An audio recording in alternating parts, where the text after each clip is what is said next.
Hello, here we are. Welcome to another episode of Steep Dreams podcast with the Mad Hatters, Loren and Jeff. Quick shout out to Jeff E. for donating the equipment here. So we have a new mic that we're testing. And this is our Western States recap.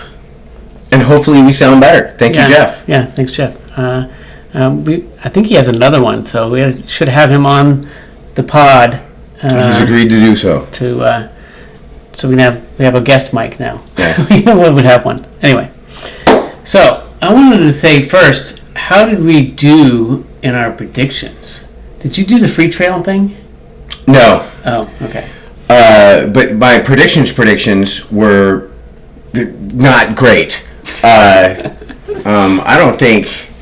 Okay. So I did say that Amber would finish in the top 25, and I think she came in 18th. So I got that right. There you but go. At the top, I don't think I got anything right in the top 10 or the top 5. I think on my free trail one I had I got a couple of them I don't even know what that exactly means. right. It's Is that like a pool? A fantasy thing, like you predict the top 10. I have no idea. Anyway. Yeah. Anyway, so this episode we're going to talk about the winners of the men's and the women's race. Loren's here for the women's race. And there's some pivotal moments and some key takeaways from what we saw. So, starting off with Caleb Olson's 14:11:25.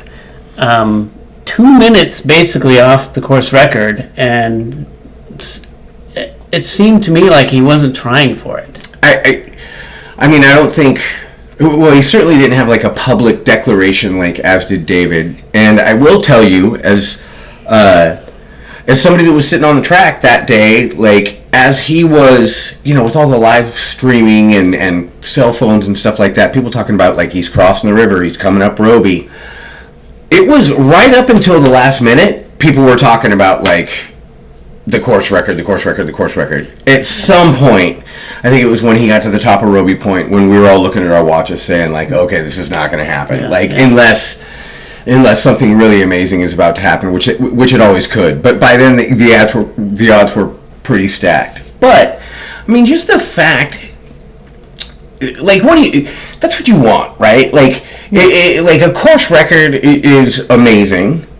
But if you can't have that, you want it to be exciting right up until the very end. And we did get that. We got people thinking that it might happen right up to the track. So you were at the track. I was watching the live feed. And watching the live feed, it just did not seem like he had, or anybody in his crew was having a sense of urgency. Hey, we gotta go. And it's we're winning, and we're just going to cruise.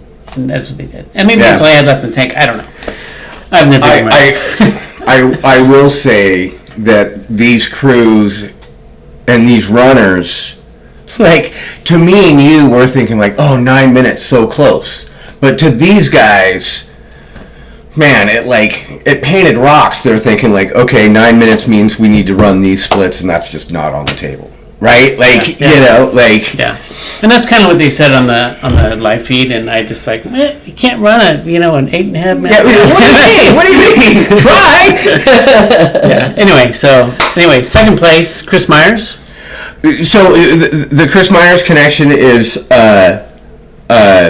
he won the Quicksilver 50K 1 year. He ran, I can't remember if David paced him or if David ran it too, as in David Roach. Oh, were they side by side and came in at the same time? Yeah. I remember that year. And my buddy that is in my weekly run group, Brett Hall, he ended up running third. So there's a ton of photos of David Roach, Chris Myers, and Brett running the Quicksilver 50K. So that's kind of our personal connection to Chris. So it was pretty cool to see him do well. Nice. I remember seeing I was on the start line when I saw those guys getting ready to run, so that was exciting to watch. Anyway, back to the race. Killian Jornet. They can call him. Have you guys heard of him? Do you know Killian? Has you guys ever heard of Killian? He's a Spanish guy, I anyway, think. he came in third. Which is good. I mean, poor Killian, right? Poor Killian, nothing. I'm not going to feel too sorry for Killian. But when you're Killian and you come in third at Western States, people are like, oh man. It's like if Jeff came in third at Western States, we'd all be like, oh my God! But Killian comes in third at Western States, and it's like, oh man, like, poor guy, So poor guy. Like, he came in third at Western States. You were watching this race a little bit more closely than I was, so I'll give you some room to talk about that. But, like, it seemed like he had a great run, but here we are, like, boo-hoo, he came in third. Yeah, I think he was, he seemed to be just, like, settling in and just seeing how it was going, and then towards the end sort of turned on the gas, and it was just a little bit too late. I will say this, if it was a 120-mile race, Killian wins, maybe? Right? Definitely charging. He was. It felt like he was putting on some pressure. Yeah, and did he win it the last time he ran? No, he's won it before. I think he's run. He ran it like 12 years ago. Right? He's run it. I believe he ran it 2 years in a row. He ran one of those years, and then he hasn't run since then. Anyway, he improved his time by 75 minutes. And still only came in third. Yeah. All right, to the women's race. Abby Hall wins in 16:37, fourth fastest woman. Incredible story about her that I wasn't aware of, that she broke her leg like 2 years ago in this like weird running mishap, just like misstepping and something crazy happened. Anyway. Rehabbed and came all the way back to win Western States. Yeah. Just kind of as a more general comment, like the women's race has gotten insane. Like, it's so super competitive. The top 3 women came in all in a row. There were 8 women in the top 20, 9 in the top 21, which is really pretty remarkable if you think about it. I was wearing this shirt the other day and somebody asked me about it. And it wasn't somebody that was familiar with Western States, so I kind of had to be like, how deep do I have to go to explain this shirt? But like, what I was really ended up zeroing in on is like, look at these longer distances. Like, in a 100-yard sprint, the top man is going to beat the top woman pretty much all the time because of these certain mechanical and biological realities. But in a 100-mile race, there's chemical and biological realities, but they get kind of overwhelmed by other things, like just having a good day or being tough or digging deep or something like that. And the gap between men and women in those things, it's shrinking. Or non-existent, right?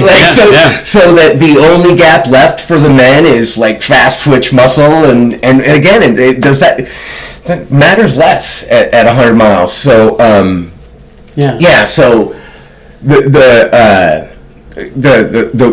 women's results in the top 20, the top 50, and the amount of the number of women running at the extreme high end and how tightly they are packed together, it's good stuff. Really good stuff. Really exciting, and I don't see it's trending, and I don't see it slowing down or turning around anytime soon. Yeah, same. Thanks. And runner-up Fu Zhao, second place, same as last year, and Marianne Hogan got third. And I did see a recent Instagram post of her vomiting at Forest Hill. Who hasn't puked at Forest Hill though? Come on. Who hasn't puked in a race? Anyway. I saw Fu Zhao at Duncan Canyon, and I saw her handler, the handler was the one I had a not so pleasant interaction with at training camp. Oh yeah. All I said was, "Good to see you. Have a great day. Good luck out there." And I was very happy with that. So. Nice. Anyway, it was a pretty epic day out there. It was warm, not the hottest, but it was warm. And so I was following Caleb Olson's win, and he was like, well, we can talk about the front pack coming in. Like the live stream crew was there from Western States, and I was chatting with the guy, and he said there's only one guy that's been to Duncan Canyon before 8:30 a.m., and that's Jim Walmsley. And then 8:26 a.m., 13 guys arrived at Duncan Canyon. And they were all gone by 8:30. that was kind of the Duncan Canyon experience, is that it was a lot busier and a lot denser at the front. Usually the Duncan Canyon experience is you have a couple of folks coming up front. You usually have a literal handful of runners that are kind of separated, right? And then they kind of trickle in, and the packs get denser kind of towards the middle and the end of the race. Yep. Totally different this year, right? We were both at Duncan, totally different this year. The front we got this year, by the way, Rocky Chucky. Yeah, nice shirt, nice shirt. They're doing like different aid station themes. What are they going to do with Duncan? I don't know, but we know it's coming, which makes me excited. Yeah. Okay.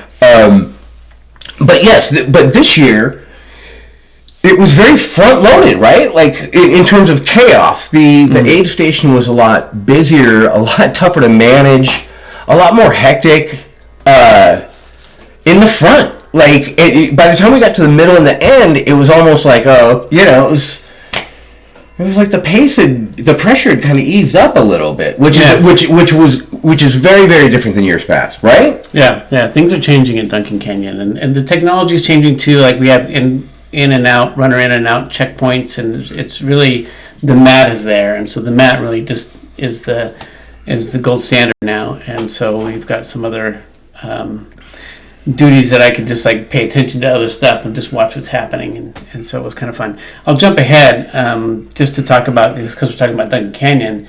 Is the new trend at Duncan Canyon and probably all over the place is like before, and even on the hottest years, not everybody had an ice bandana, not everybody took ice in the sleeves, and it seemed like this year everyone did.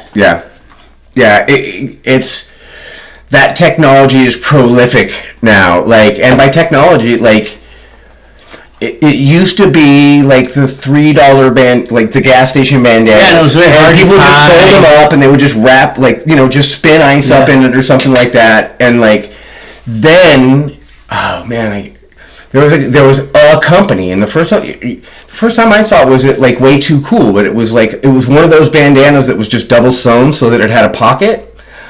Then our own Bob Callahan with Quicksilver Running Club worked with a manufacturer in China to have specially designed, and I'm not saying Bob was the first, but he was the first one that we're going to give Bob credit. Yeah. During the sport. Yeah. Like, worked with a manufacturer to specifically, like, I want something I can tie around with my neck that has a zipper and or Velcro pocket for ice. And I think now they have ones like snaps, too. You don't have to tie it. It's like snapped on, zipper, go. And Rabbit makes, like... And there's one that makes one that says, this is the competition. It's like flopping back. There's another one that just, like, sits on your back and doesn't even flop around. It's like, this is... Okay, so with that said, it used to be, oh man, here comes grumpy old Loren, but it used to be ice was such a nice to have. Like, nobody had a way of, like, getting ice to the course, keeping ice frozen on the course, transporting ice on you on the course. Like, ice was such a luxury, right? But now, ice is like a baseline expectation. Like, overnight. Like, well, I don't want to say overnight, but over the last few years, ice is a baseline expectation at every race, at every aid station. And what does that mean?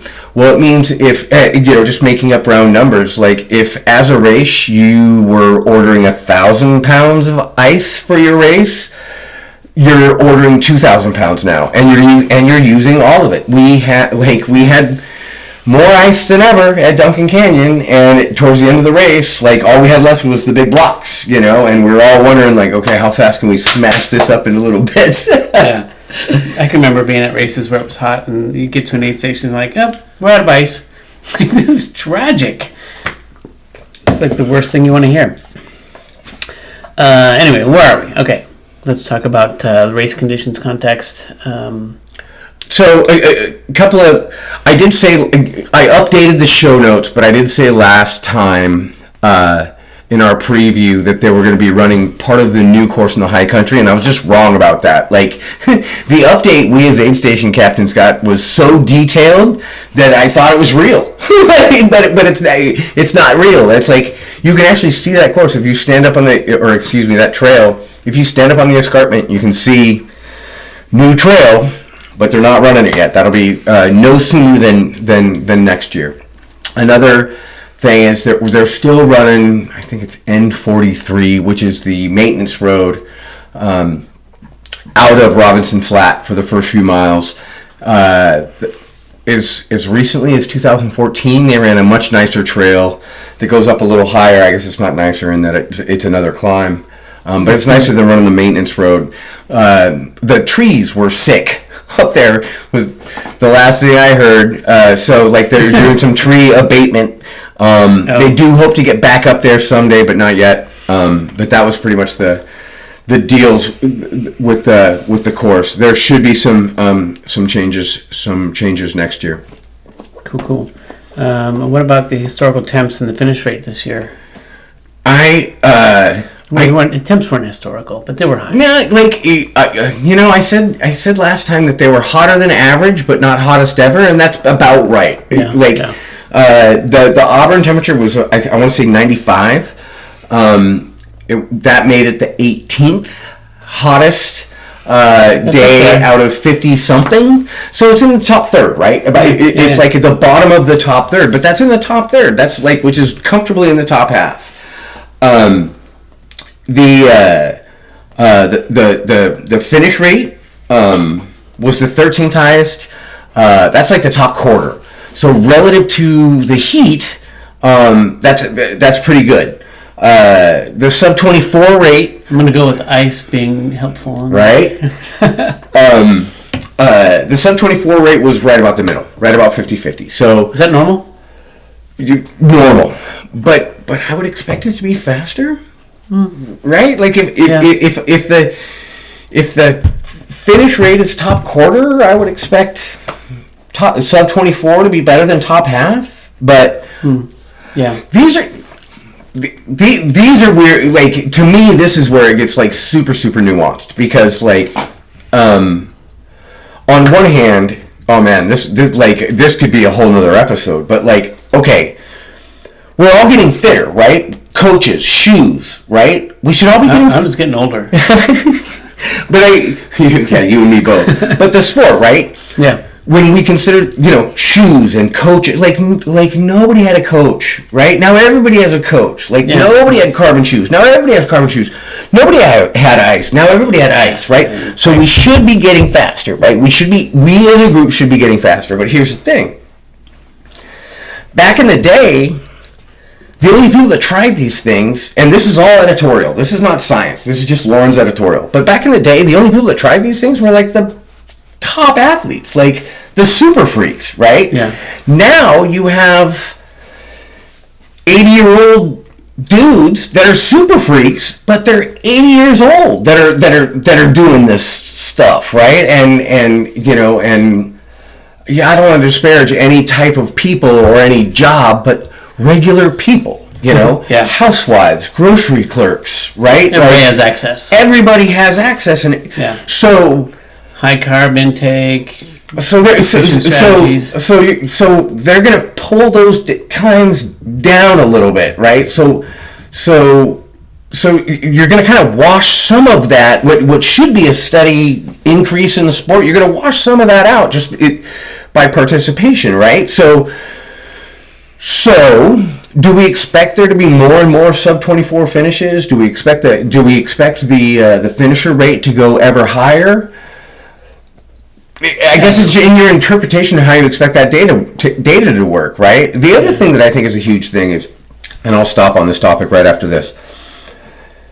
Back in the day, there were no 100-mile races, or there were only a handful of 100-mile races. So you trained all year for this race, and if you didn't finish it, you had to wait until next year, right? I think that made the stakes a lot higher. I think people they tried a lot harder to finish because of that. Whereas this year, it's like, oh man, I'm going to DNF it. I'm going to DNF at Western States, but there's a few spots open at TRT, and if that doesn't work, I'll run San Diego, and if that doesn't work, I'll run Javelina, and right. So I think people. So even though I think there's more capable people running the races, which should bring the finish rate up, I just don't think they try as hard because the stakes are as high, which brings it right back down. Yeah. So yeah. Let's talk about some high-profile DNFs. All right. I had picked, I think, both of these people to win. David Roche, he made it to Forest Hill, then I think he had a medical issue and turned around and came back and DNF'd. And by medical issue, I think he was done. Yeah, he was done. Cooked himself, and was like going forward. It was going to be a hazard, maybe. Anyway, yeah. When we saw him at Duncan Canyon, he was at mile 24 and he had the 100-mile stare, his eyes were open, but he was staring through everything, like he was seeing ghosts. He was seeing ghosts at mile 24. So. Yeah, it might be. It was just like he's in that mix too of like 12 other elite runners who are now like he got to keep up. Yeah. And then Riley. I hope it's not the Duncan Canyon curse. What does that mean? Well, Riley spent 30 minutes at Duncan Canyon. Well, what's the Duncan Canyon curse? Well, David didn't look good. Riley didn't look good. I thought it was going to be like the Madden NFL. Whoever made it on the cover of Madden is now cursed. Yeah, well, these runners did not look good at Duncan Canyon. They did not finish the race, and hopefully there's no Duncan Canyon curse. But yeah, Riley. Do you know what happened to Riley? Stomach. Okay. GI issues. So they had a great Black Canyon, obviously. Yeah. But they came into Duncan Canyon later than we expected. Yeah. And then when they got to Duncan Canyon, they sat there for a really long time. So over 30 minutes. You guys, just the way it works, probably you guys know this or could guess this, but the way it works is people come in and out of the aid station pretty fast. If they're there for more than a few minutes, you give them space. They have crews, they do their own thing. But if they're there for more than several minutes, you kind of start lingering around. As a captain, you're looking to see is this person all right? Are they going to leave the aid? The big question is, are they going to leave the aid station? Taking up a parking space. My approach is I don't talk to I try not to talk to the runners. I talk to the crews. How is this person doing? What do you guys need? You are the expert at taking care of them, so let me take care of you. Let me help you. Do you need fluids? Do you need a pep talk? What do you need? So Riley kept interrupting these conversations. I'm going out of my way to address her crew, to leave Riley alone, and I'm not being loud, but Riley kept interrupting these conversations, which is they're right. They're the runner, right? But going out of my way to leave Riley alone, Riley's I just don't feel well. I need time. And I'm like, Riley, you have all the time in the world. I just want to make sure your crew has whatever they need to support you. I just don't feel well. Basically, they were just telling me I just want to be here and be sick for a while. Okay, I get that. There's a limit to how much time that is well spent, but fine. But then they were there for another 10 minutes. Same thing. I go over. By now, I figured out who the crew captain is. I address the crew captain, and I'm like, how are they doing? Are they going to leave the aid station? Do they need? We have medical over here, So if we want to apply extra remedies, we have an area for that. We have more chairs, more shade. And they wanted no part of it. And then, my perception is next thing I know, they're just gone. They're just gone. It was after 20 minutes and after 2 or 3 check-ins, at one point I looked over and they're just gone. Yeah, I don't remember seeing them leave either. I was like, oh, I didn't know if they DNF'd or left when I didn't see it. Anyway. What aid station did they DNF, do you remember? I think it was Robinson. Okay. I think Riley only made it. Kudos for keep going, but always kudos for keep going. Yeah. All right. Other than that, how was the aid station? Crazy, busy. As an operation, it was amazing. Crew, like the parking people were great, always a huge help. The radio guy, awesome, huge help. I shouted out the fluids and the car wash last time, amazing. One thing that I think you and I have talked a little bit about off mic is just that crowd control. You're just managing the crowds, managing the crews. Okay, so just like so like some super detail behind the scenes. Like you're supposed to be able to give aid within 200 yards of the aid station, right? 200 feet. I think it's 200 yards. But let's move football fields. That's a lot. But let's call it 200 feet. Okay. I think it's 200 yards. I mean, think about Forest Hill. I think they said 200 feet. I understand, but I'm just saying what I heard the Western States people saying. So 200 feet is what I heard. Either way, I'm old and I could be wrong and now. So if you at Duncan Canyon it doesn't work for 20 feet. Yeah, like 20 feet you're 10 right. Right, like in either direction. I mean, that direction's obvious, but this direction, same thing. Like we can't have crews setting up there. So I think I talked about this on the solo episode, but like it never. That rule never mattered, right? Like that rule never mattered. The rule was the rule. It was very clearly stated. Apparently not, because you and I can't agree. But it's 200 yards, not feet, in either direction. We're gonna come back in either direction, and I've been there for 10 years, and it's never been practical, but it's never mattered because we had our own little area, and that area worked. But now that area is completely overwhelmed, so people are aware of this 200 yards, and they're going to try to use the 200 yards, and they can't. They can't at Duncan Canyon. So at the captain's meeting in December, I'm going to have to say, hey guys, this is kind of embarrassing. I know I've been there for 10 years, but this is a problem. This 10-year-old rule is all of a sudden a problem.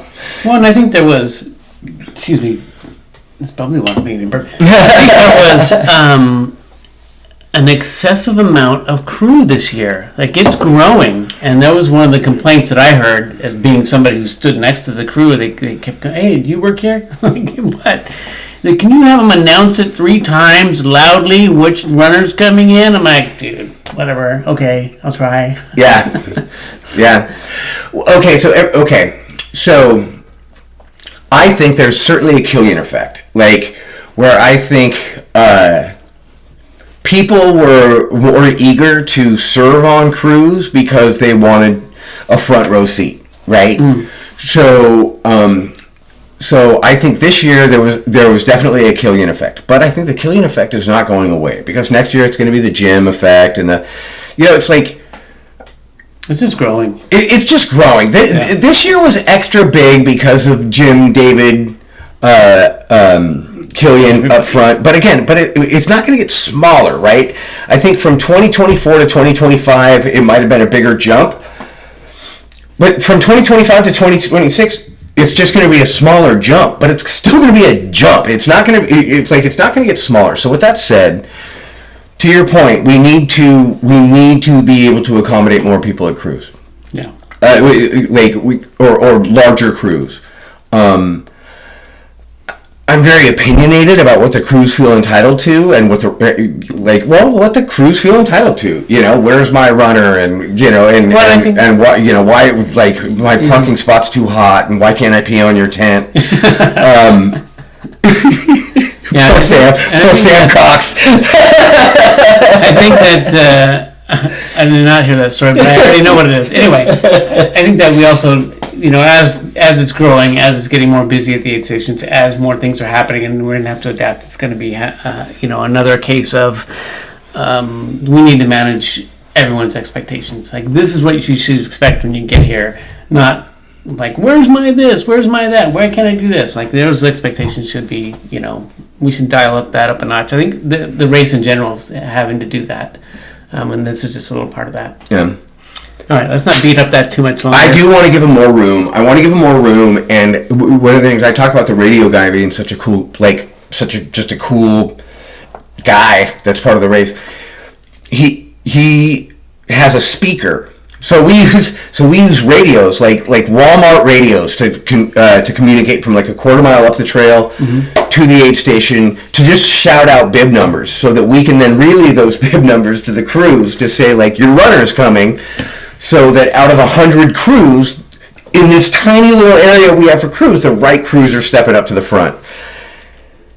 When I explain what we do, it's insane that it works as well as it does, and that we're here's me. I'm gonna go ahead. I'm gonna pat my I know there's a lot of room for improvement, but think of we have a dude in the woods that's reading numbers off of somebody's hip. So we do our best, and we do a pretty darn good job. So the radio guy, he says, I have a speaker that connects to these radios. So he says, I want to put my speaker in the middle of your crew area. So we can and it won't be, because as you know, the spotter radios down to the aid station, and the aid station distills that information a little bit, right? Hey, this person come down, this person come down, this person come down. It's not just a rapid fire of the numbers, but the speaker would provide the rapid fire of the numbers in the crew area, right? So that information wouldn't have to be relayed, so it wouldn't be refined, but it would also be instant, and it would be, that speaker would be right in the middle of the pit. So I think that would be a huge help. It would be help, but hopefully it's loud enough as well. Yeah. All right, enough of that. Moving on. I think that's all we have about Western States. I would just like to encourage folks, if you have a story of this year's Western States, any aid stations, a particular runner, just leave comments. We'd love to chat about it. Also, again, think, I wish they would have talked about fill in the blank, and we'll talk about it next time. Yep. And then next episode, we should be talking about some Quicksilver stuff. I think there's a 6 Quicksilver summer race coming, isn't there? We have our fall half marathon and our end of summer barbecue coming up. And we also have yet to finish the fence at the cemetery, so there should be some trail work opportunities, some high visibility trail work opportunities coming up. Fun. Love the cemetery. I want to talk about Hard Rock real quick, just because it happened yesterday. Let's do that. Thoughts and prayers, not to be generic with the thoughts and prayers, but what we do, the sport we do, it's a real thing. Not only is it really, really taxing on the body, but it takes place in really challenging environments. And we had a runner pass at Hard Rock, so I want to thoughts to the families. I mean, again, it seems such a trivial thing to say, but what else do you say? That runner died doing something they loved, and I hope that the family takes some peace from that. Yeah, and it makes me think of when I first started running in this sport, and trail running, ultra running. It's a small family. It's grown, but it still has that small family feel. And so, having an event happen like this, you feel it. I feel it personally. It's a sadness and loss to the community, and so my heart goes out to those family members.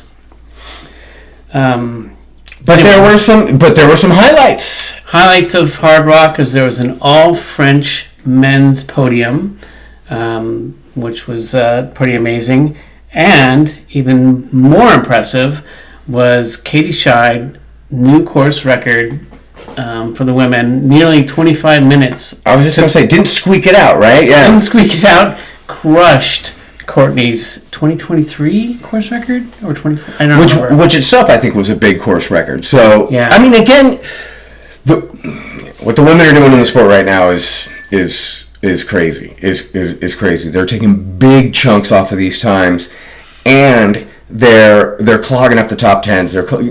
Clogging sounds like a derogatory term. That's not how I mean it. But they're packing up the top 10 and the top 20. It's getting really, really, really competitive and interesting. Yeah, and there's a funny little anecdote about having to do with here for the women's race. Is I was watching one of the American runners, Zach Miller, run. He had an emergency appendectomy last year. Okay. Like a week before the race. Like he had to drop out a week before the race, and so this was like his sort of comeback thing. And then someone on his crew had a shirt like the pink one that I wore in the last episode. Yeah. And they had the WO with black tape over it, and you know, he caught a lot of flack on social media for it. And it would have been amazing to watch Katie Scheid beat him, but she was behind him by 1 minute and finished 6th overall. Yeah. And so yeah. So two things can be true at once. Like that was a member of Zach's crew. Zach is a man. Clearly that person on that crew was crewing a man, so they're there for the man's race. So yeah.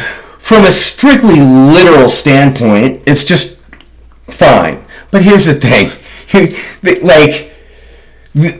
trivializes the statement that these shirts are trying to make and the cause these shirts are for. It's not the time to be factual, right? And his crew rightly caught some. There were photos on social media, and they were they were called out. So again, that was not the time to be cheeky and factual. But again, we didn't have to call them out for it. No, yeah. The internet did. The community did, yeah.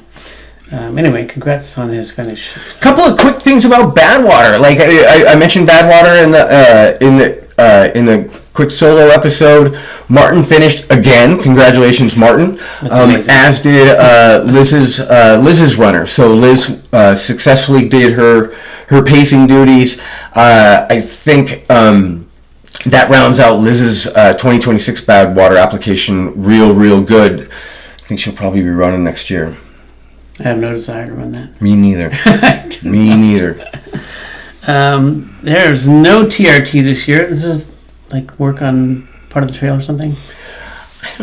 You know what? I don't know. Really I remember got an email I got from George, who's the RD. I've crewed that race a bunch of times. I've never run it. For me, it's not that I run Western States every year, but I'm always involved in Western States, so it's just too much too soon. So really the most I can do for TRT is crew it. So when I heard it was canceled, it was like, oh, okay, good to know. But I don't know much more about that, other than I was kind of bummed about it. But I think it's no TRT this year. Yeah, I think there's a big section of trail that's being worked on. Don't quote me on that though. Anyway, all right. I think that's all we've got this episode. Yeah. So next week we'll give you all the details, dates, and everything about the Quicksilver Barbecue and the Quicksilver Half Marathon. Quicksilver Half Marathon also has a 10K and a kids race. We always need volunteers. Quick story about the Quicksilver Half Marathon. Although I have run it once, also, but when I first moved here, connected with you, one of the first people I connected with coming to San Jose, and I went to Quicksilver, didn't know any of the trails. The Quicksilver Half Marathon was happening that Saturday. So it was marked? So I showed up. I left a half an hour early. So I was out on the course. 20 minutes into the race. Maybe, I don't know. Some guy goes flying by me. And then a few minutes later, a woman goes flying by me.